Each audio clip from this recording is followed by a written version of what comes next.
السلام عليكم حبايبي. النهارده هنعمل بيتي فور وهنشكله بطريقه سهله وبسيطه. تعالوا بقى معايا نشوف الطريقه والمكونات ايه. حطينا الاول كوبايه سكر، وبعدين حطينا كوبايه زبده، وادي الكوبايه التانية، يبقى احنا معانا كوبايه سكر، كوبايتين زبده ممسوحين. تمام. ضربت الزبده والسكر خليتهم زي القشطه اهو. هجيب بقى البيض، معايا 4 صفار بيض اهو، هنزله بس بيضة بيضة، وبعدين اضربها. اول ما تختفي احط التانية على طول. كده انا ضربت 3 بيضات وناقص الاخيرة. خلاص كل البيض اختفى. انا نسيت اقول لكم ان حاطه فانيليا مع البيض. 4 كوبايات دقيق، بس انا هاخد كوباية، يبقى المفروض معايا كوباية سكر، كوبايتين زبدة، 4 كوبايات دقيق.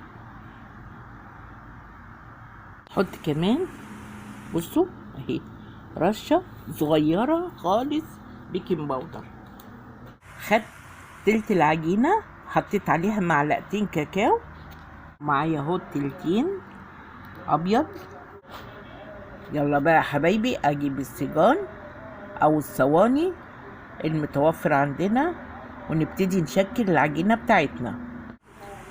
كده بنات احنا شكلنا اول صينية، خلاص خدنا شكل الوردة بالقمع ده. وبعدين تاني صينية اللي هي شوكولاتة،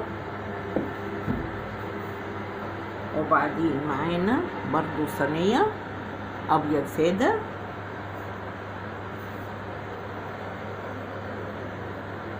وبعدين معانا رابع صينية برضو ابيض على شوكولاتة، والفرن على درجة حرارة 170.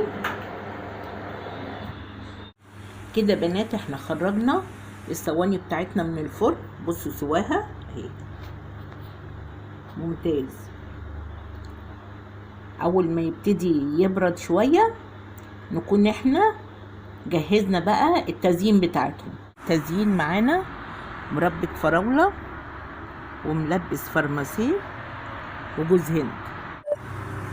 كده هنجيب بتيفورة وهنجيب معلقة المربى على قدها، هنمسحها كده. الناحية التانية حاطينها كده بجوز الهند، وماشية بتبقى بالشكل كده. تمام. نعمل واحدة كمان.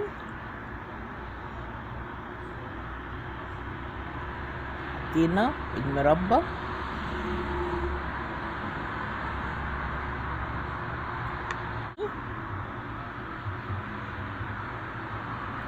ونروح حاطينه في الفرماسيه.